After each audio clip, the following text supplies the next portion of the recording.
Good evening, residents of Fitchburg. Thank you for tuning in to FATV, a public access television station that strives to work together for a stronger Fitchburg. I am honored to stand before you as the mayor, and I'm pleased to deliver the 148th State of the City address. 4 years ago, I went door to door asking for your confidence, your support, and your vote. I wish to express my sincere gratitude for your trust in my administration. Together, we've challenged the status quo, created new development, taking bold steps, and have produced a record of great work worthy of emulation by future residents of Fitchburg. In the next 2 years, working with our City Council, let us continue to climb the hill of progress, bringing us to the precipice of success and a resurgent city of Fitchburg. As I deliver this address, I'm reminded of our once vacant City Hall and the parallel it draws with the state of our city, a building that nearly a decade ago was seen as a challenge, blighted, and abandoned.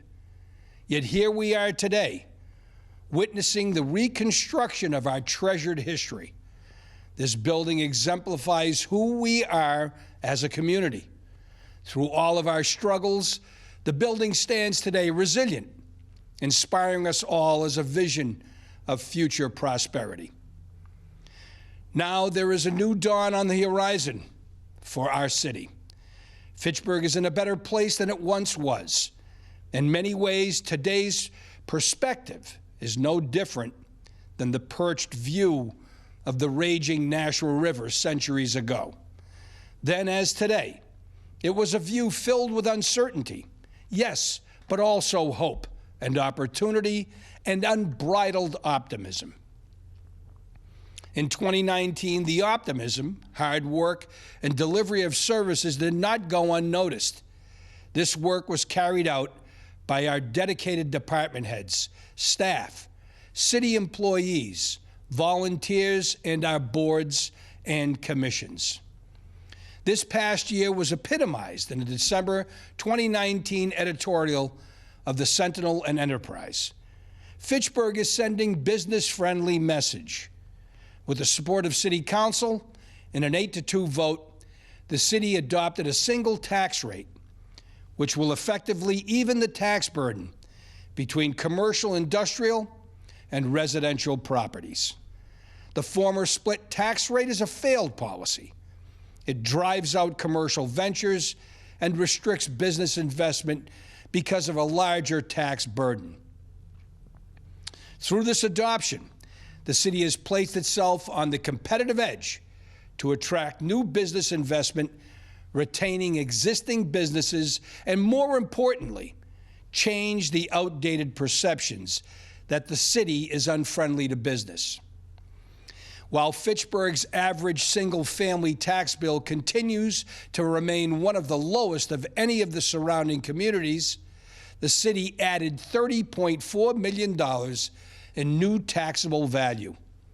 Although the city still receives the largest portion of growth through personal property, it is important to note that this year's growth was more evenly shared between residential and commercial industrial classes. This is a positive sign of the increased investment in the commercial industrial portion of the city's tax base. Our real estate market continues to show signs of improvement. 16 new single-family homes were built during the 2019 fiscal year, with a majority of those homes being custom construction, adding greater value to our community. In a July issue of Mass Live, Fitchburg homes were noted as having the largest jump in value in Worcester County for 2018, with a one-year increase of 11.3% and a median price for an average single-family home of $213,400. Similar to the downtowns of South Bend, Indiana, Atlanta, Georgia, or Cedar Rapids, Iowa, the city of Fitchburg will be joining other municipalities in the conversion of a one-way Main Street to two-way.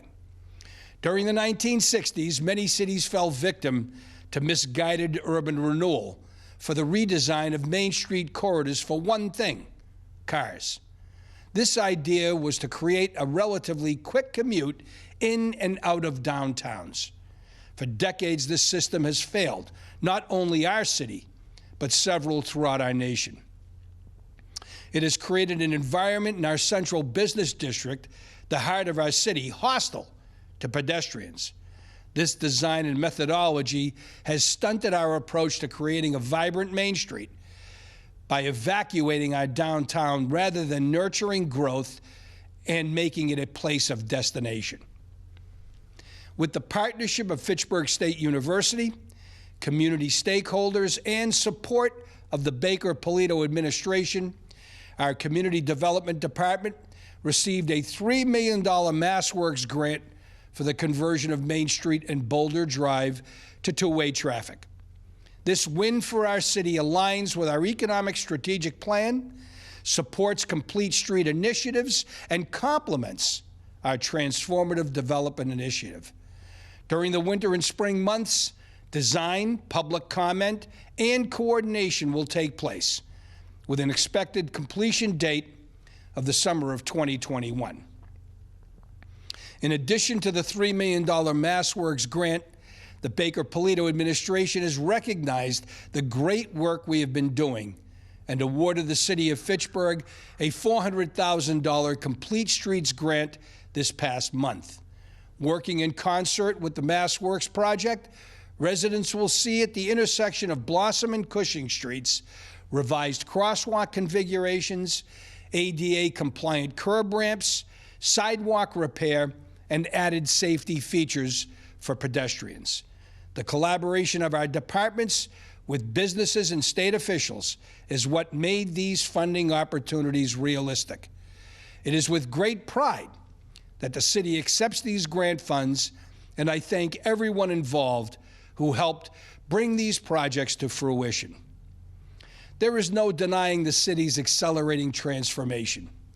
This past month, we received an exciting email from a business owner, Brian Cody of Redline Wall Systems. As a contractor on the City Hall project, he was witnessing the work being done in our downtown and wanted to be a part of it. He wrote, "Please let Mayor Steve know we are very excited to be part of the rebirth that is happening in Fitchburg." Brian purchased 805 Main Street, located across the street from City Hall, and will be renovating it into a mixed-use development with an eatery-style business on the first floor and apartments on the upper floors. Peter Capadagli and his wife Ann purchased 938 Main Street this past year.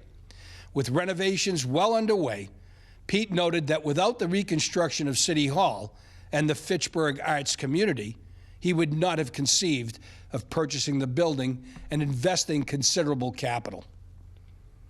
On the other end of Main Street, local contractor Matt Fournier and his wife Kelly are creating and investing in 35 Main Street with the Urban Fork Kitchen and Market project.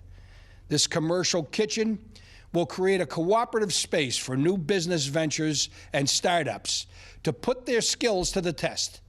More importantly, this project received the first ever in the Commonwealth $10,000 refundable tax credit for the Commonwealth's new vacant storefront initiative.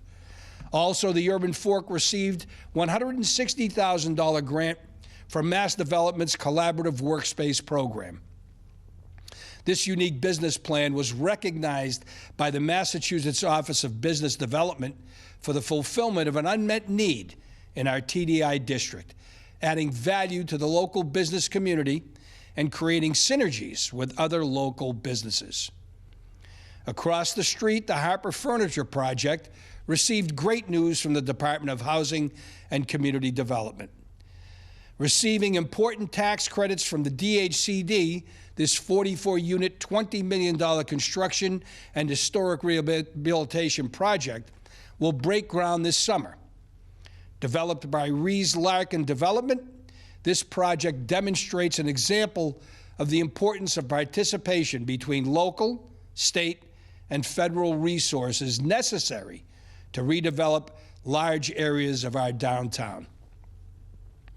Let us also celebrate the opening of several new small businesses: Mully's Indoor Golf Lounge, Beyond Greek Food, the Pig and Flames, Disc Golf 978, Fun Stuff Party Place, and more. In the pre-development stages of new projects, the vacant lot at Day and Main Street was approved this summer for 112 units of transit-oriented development. Rick Bosgarden has been working closely with an investor who will bring technology-based solutions for businesses attracting new customers and is looking to occupy the former Historical Society building on Grove Street. Also working with Mass Development, our community development team has been making strides with the Fitchburg Redevelopment Authority's 43.5-acre sandpit site near the airport. Additionally, the city has been working closely with the owners of the Ivor Johnson buildings and Santander building, focusing on new visions for potential development. The work of our municipal government, the projects in our pipeline, and the potential that we have is a sense of promise of what we can become. For this reason, community development has created two important documents to ensure that we continue with this growth. The first is a Welcome to Fitchburg packet provided to new homeowners, businesses, prospects, and outsiders. This packet lays the foundation of who we are as a city, incentives we have to offer, and how to become more involved. As part of the city's two new federally approved opportunity zones, the city realized a new investor prospectus, a document that focuses on attracting businesses to key areas, showcasing a representative sampling of properties. The prospectus demonstrates the range of investment opportunities that can be experienced right in our own city. Our zoning overhaul is well underway. Forming a zoning steering committee, the city has contracted with BSC Group to make key changes to ensure our zoning aligns with our economic strategic plan, simplify and streamline our zoning code, and enhance the city's economic competitiveness in the region. Looking forward, we can expect to have public meetings and comment this coming summer. Another construction project aimed for this coming spring is the Twin City Rail Trail. City departments have been working diligently on obtaining easements, finalizing development plans, and working with the state to move this project forward. When completed in 2022, this project will allow for a 4.5-mile connection from Leominster to downtown Fitchburg and will include an impressive flyover bridge to connect neighborhoods south of downtown to the Fitchburg Intermodal Station, improving transit accessibility for thousands of Fitchburg residents. As I have said before, this project will fulfill the dream of every Leominster resident: the ability to walk, run, and bike their way to Fitchburg. In one of the largest appropriations for equipment to the DPW from available funds, the city spent $540,000 on 7 new pieces of equipment for our streets division. And we recently celebrated the ribbon cutting of our new $575,000 salt shed. When it comes to investing in our road infrastructure, it has several layers other than just paving. It's investing in the proper equipment and facilities to provide those services. One of the largest changes at DPW this year has been this winter's snow and ice operations. DPW is transitioning away from using sand as the primary means of treating our roadways and toward using salt and liquids to pre-treat during winter storms.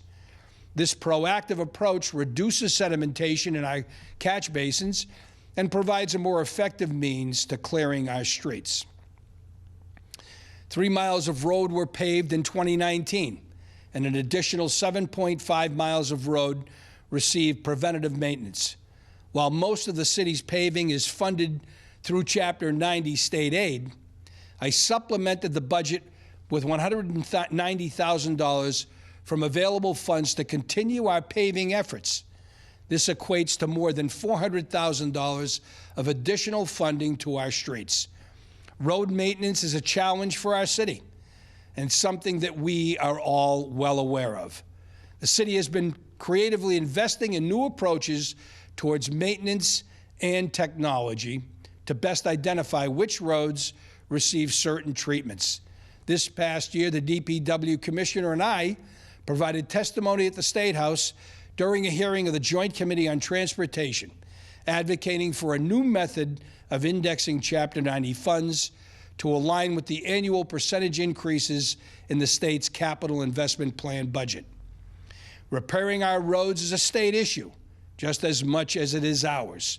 I will continue to advocate for more state funding and utilize available funds to address our road needs.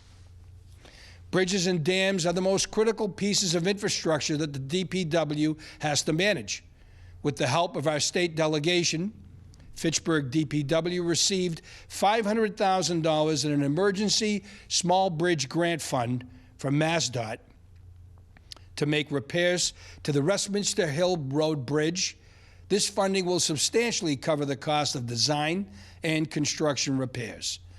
MassDOT has also been very helpful with the superstructure replacement of the Westminster Street Bridge, which is scheduled for completion in October of 2020. DPW is also coordinating with MassDOT on the replacement of the Water Street bridges. This $21.5 million project is set to start construction in the spring of 2021. The northern bridge over the railroad will be a full reconstruction, while the southern bridge over the river will have a new deck and sidewalks installed. These projects will be constructed in such a way to allow for two-way traffic throughout the construction phase. The EPA MS4 stormwater permit has continued to be a challenge for the city. Since the EPA has not provided Massachusetts cities and towns with funding to address the requirements of the permit, the city has been meeting compliance through the use of available funds at the cost of $400,000. Funding for permit compliance through available funds is not ideal, as it is now a reoccurring cost and should be part of the general fund. In an effort to slowly make this permit compliance part of the general fund, I added 2 new DPW positions in the fiscal 2020 budget at a cost of $100,000. These positions will focus on stormwater-related work and will reduce our dependency on available funds to $300,000. Looking ahead, we will be meeting with engineers and specialists to review options of sustainable funding.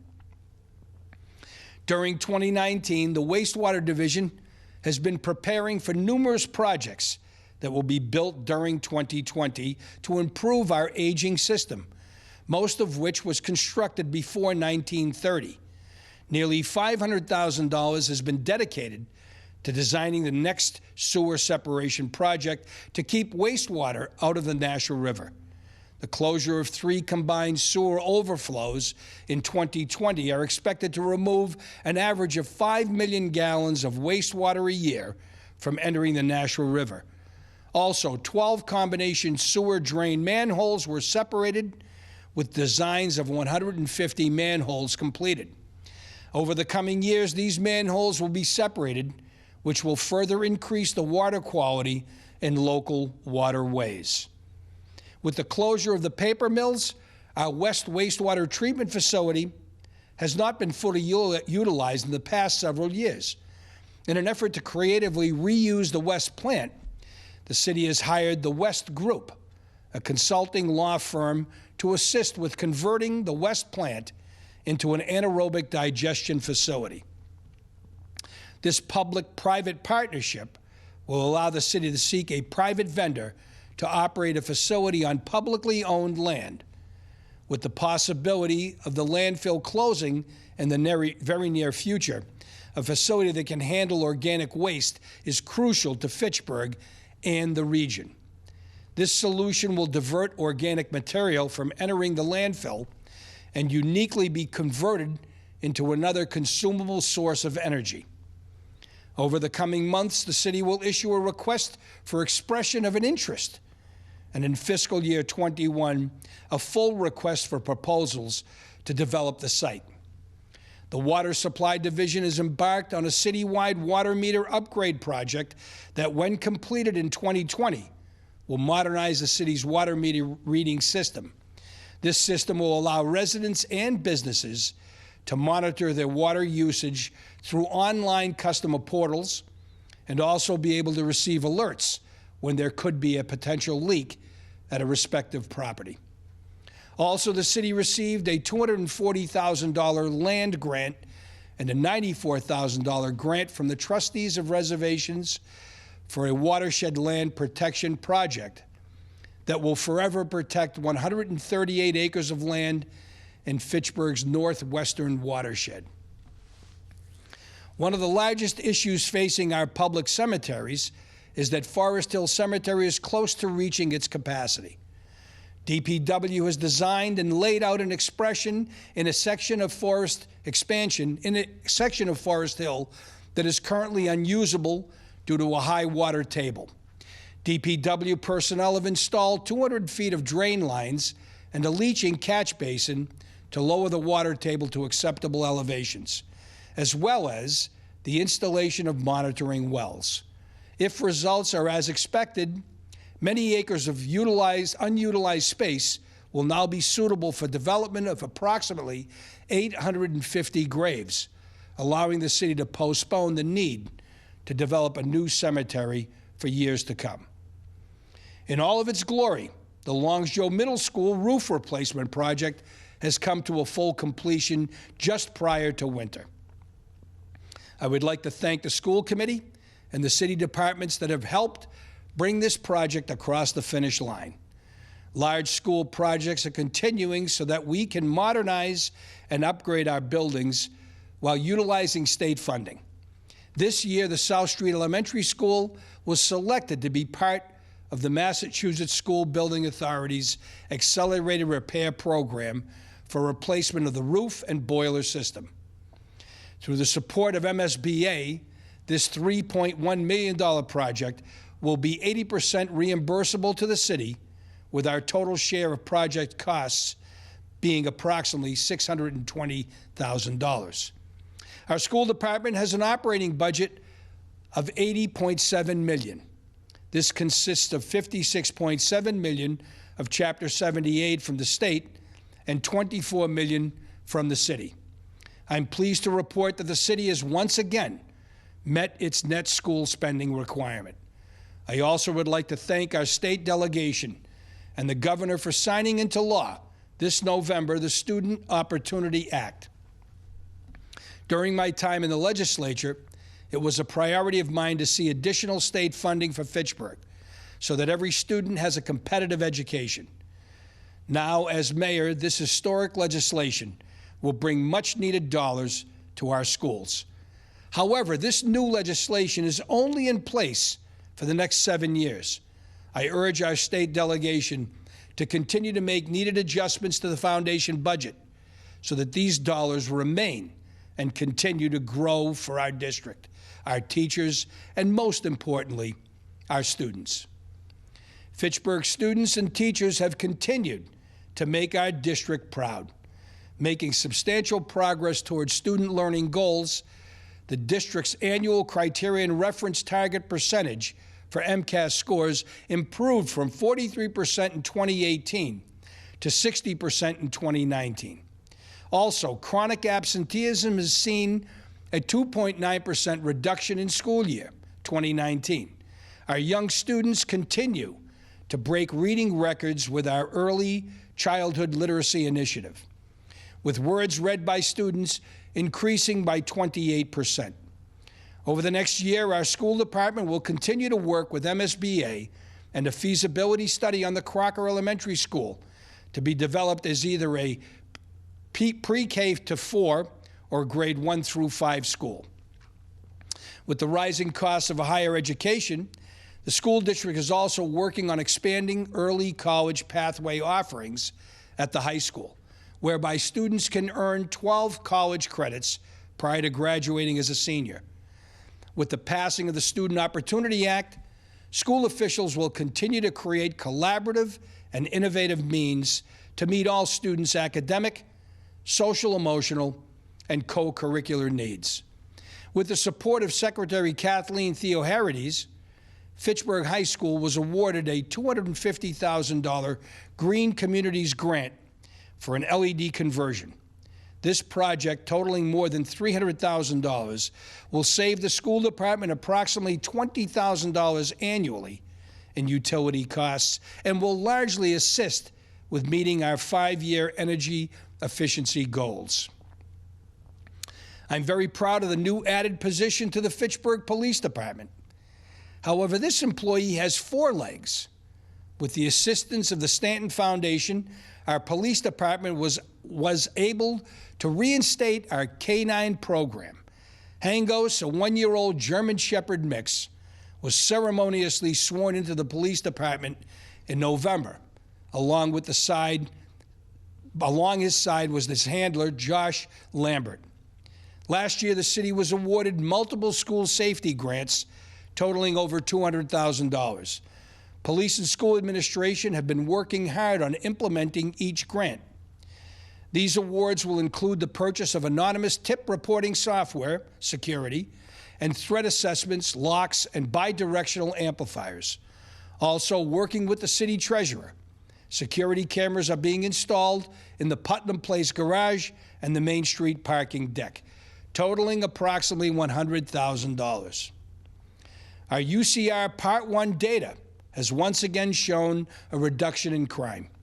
These preliminary statistics reflect January through October totals of violent crime decreasing by 8% from last year and 21% from a 3-year average.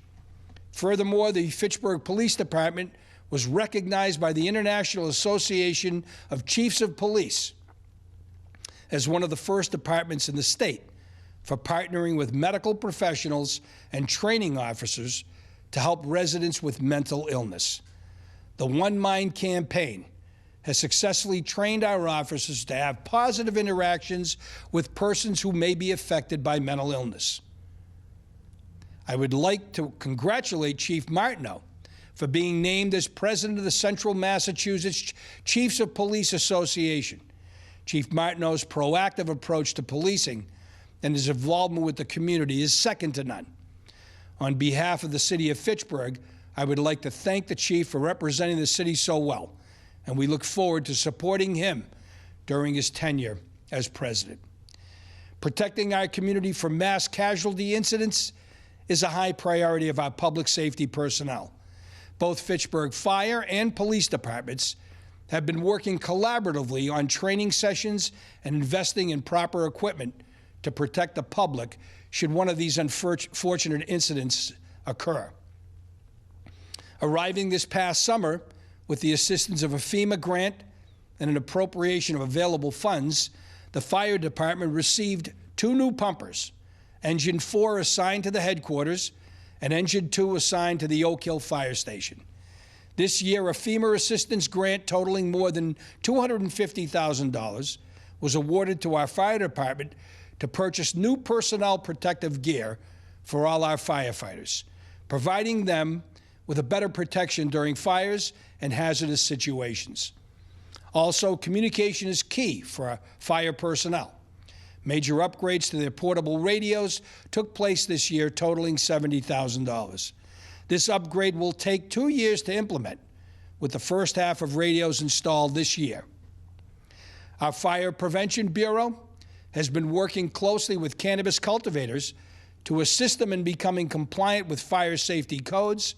The old mill buildings that are rehabilitated often have many structural and safety issues.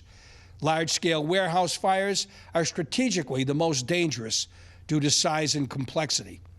However, with new investment in these buildings, significant steps can be taken to protect the occupants, surrounding buildings, and our public safety personnel.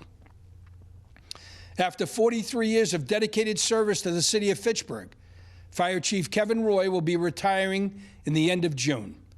The city has taken the appropriate steps to begin civil service exams and form a search committee to hire a new fire chief.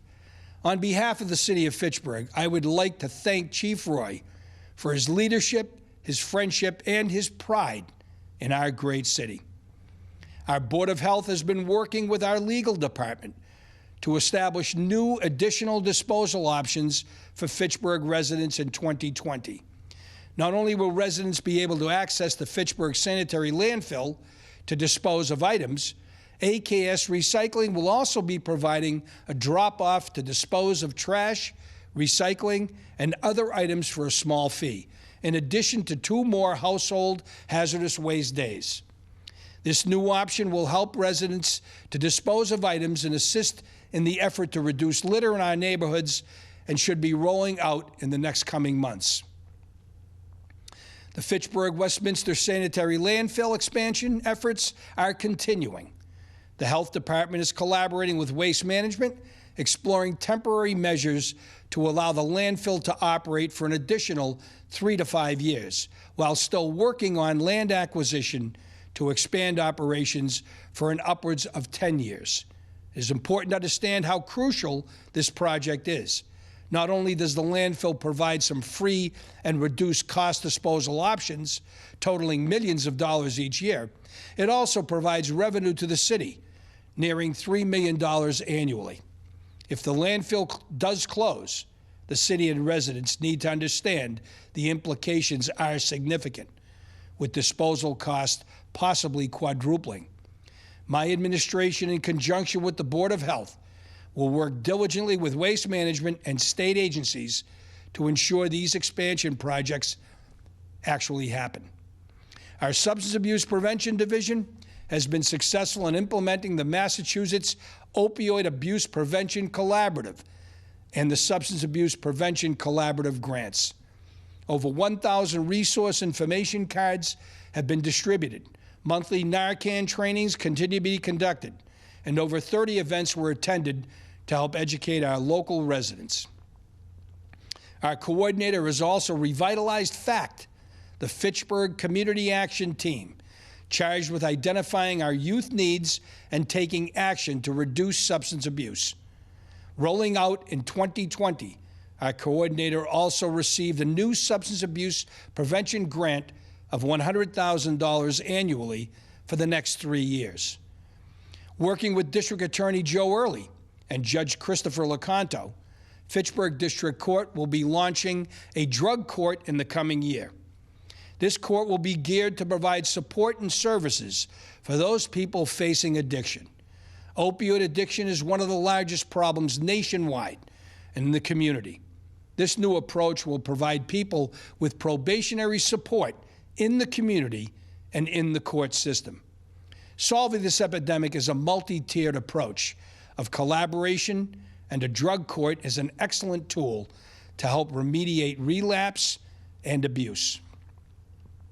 Our building, health, and IT departments have been working collaboratively on implementing a new online permitting system. This system, Viewpoint Cloud, gives municipal offices the power to manage all of our permitting and licensing operations. This will provide not only efficiencies within our code enforcement agencies, but also give residents a friendlier platform to work with and their government. Our Neighborhood Improvement through Code Enforcement Committee continues to take the lead at addressing problem properties. Nearly 20 problem properties were closed out with addressing serious code violations, and an impressive 27% drop in properties that were in a state of foreclosure. This coming year, we can expect to see approximately 6 properties that will be slated for demolition. Just as it is important to maintain our private housing stock, the Board of Directors for the Fitchburg Housing Authority and their Executive Director have been working to maintain our public housing. In this year alone, the Housing Authority received over $11 million in grant funding to address capital needs in their housing stock. This funding will help with vacancy turnaround, staff training, landscape improvements, and extensive upgrades to our senior housing. Again, this funding would not be possible without the support of the Baker-Polito administration. With excavators, heavy equipment, and construction crews, the Fitchburg Municipal Airport can expect to see the completion of its 5,001-foot runway in 2020. This runway reconstruction and extension will open new doors to accommodate jet traffic, new revenues, and create new possibilities for development at the airport. I would like to thank the FAA and MassDOT Aeronautics Division for their leadership and assistance to make this runway expansion possible. Our library was not short on programming this year, with 51 teen events, 190 adult programs, and 462 children's programs. There was something for everyone to participate in. The Senior Center also expanded programming to include 5 new life enrichment lessons, hosted a caregiver series, history programs, and was awarded a 10-week program for seniors promoting healthy aging. Also, our Veterans Department has been hard at work assisting over 1,000 veterans, filing over 200 claims, and delivering aid to Chapter 115 recipients. Over the course of the next year, organizations across the city will join together to educate and motivate our residents to participate in the 2020 census. It is prudent that everyone is counted in our city, as the census affects our city in so many positive ways. Through our Complete Count Committee, we will utilize our local knowledge to develop an awareness campaign and encourage our residents to participate. Please stay tuned. In the coming months, census notifications and material will be forthcoming, and we need your help to make every person count.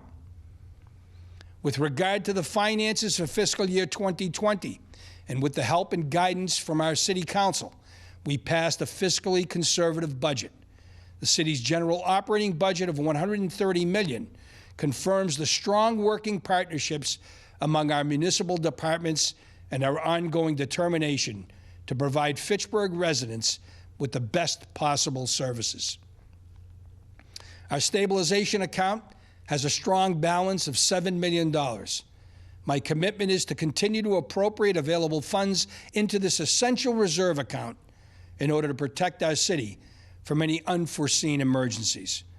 Also, new to the budget this year is a reserve account for snow and ice. Typically, the winter season costs the city approximately $1.2 million in snow and ice. $500,000 is placed in the DPW budget, and the difference is appropriated from available funds. In an effort to prepare for spending this winter, I budgeted an additional $600,000 from FY19 available funds into a snow and ice reserve account. This totals $1.1 million in our operating budget to address winter conditions on our roads. For the first time in decades, the city received a revised outlook to our bond rating from Standard & Poor's Global. This year, our outlook went from stable to positive with an affirmed A+ underlying rating. Fitchburg was cited with new economic growth, conservative budget practices, and increased reserve levels for our new bond rating. We must continue to grow our tax base and maintain conservative budget measures to further improve our bond rating. In the fiscal year 2021 budget, we will need to prepare for the relocation of municipal offices to Main Street, as well as the addition of custodial staff. Also, as part of a citywide building risk, maintenance, and capital planning, my office is looking to add a facilities director position. This crucial position will oversee all maintenance and operations of municipal buildings. In the past several years, the city has been addressing our aging buildings in a reactionary approach. This is costly, time-consuming, and preventable. It should also be mentioned that our insurance company has strongly advocated that the city provide funding for this position and become more proactive about our building maintenance. This past December, the City Hall Building Committee and project team previewed to the City Council updates and progress of our City Hall. Less than a year ago, in March of 2019, interior demolition began. This process revealed several layers of previous updates and facelifts the building received through the past 167 years. With each layer came new updates, changes to approach, and creative thinking to resolve any concerns. I would like to thank the Building Committee, Collier's project leaders, Bond, and Icon Architecture for bringing unique ideas to solve complicated building scenarios. Like theater curtains, the layers of the white thermal insulation are coming down from the City Hall and revealing the work construction crews have been doing this past fall and winter. Repointed brick, painting, installing walls, frames, hardware, and windows. Our old City Hall is revived with the pride and grandeur she deserves. Speaking of pride, there is an immense pride by the laborers, steelworkers, carpenters, electricians, masons, and every trade that is working on this building. Several contractors hiring local people to work on such an historic project, making history with every nail they hammer and with every wire they pull. Fitchburg natives such as Fred Liatzis, Pete Matson, and Mike Flynn get to go home and share with family friends how they are making a positive difference in their community, a story that will be passed down from family generation to generation. Hiring local contractors like Tim's Fabricators, who are specialized in installing telescoping steel beams and columns in extremely tight conditions, have brought their expertise to City Hall. Or how about the women that are part of this historic construction project? From members of the Building Committee, project managers are working in the front lines of the renovation. Women have broken ground and are crucial members to the project completion, which is scheduled for the late fall of 2020.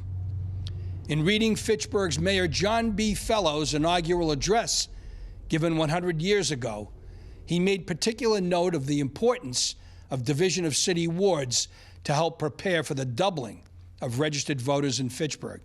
It is hard to believe, but it was only 100 years ago women received equal rights to vote. Ratified on August 18, 1920, this historic centennial offers an unparalleled opportunity to commemorate a milestone of our American democracy. I would like to thank my family for their continued support and confidence in me, my wife Joanne, my children Marcus and Alexandra, their spouses Sarah and Michael, and to my 4 beautiful grandchildren, John, Rena, Sophia, and Michael. And a very special thank you to my Chief of Staff, A.J. Turigny, and my Administrative Assistant, Joan David. I would also like to thank FATV and their dedicated staff who made this broadcast possible.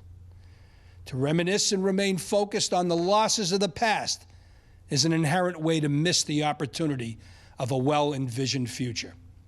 Fitchburg residents, I'm here to tell you, working with the community stakeholders, leaders, and investors, we have envisioned, we have planned, and we have executed changes for a better Fitchburg.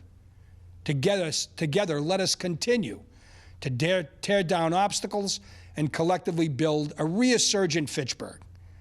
Thank you. God bless this nation, the Commonwealth of Massachusetts, and God bless the great city of Fitchburg.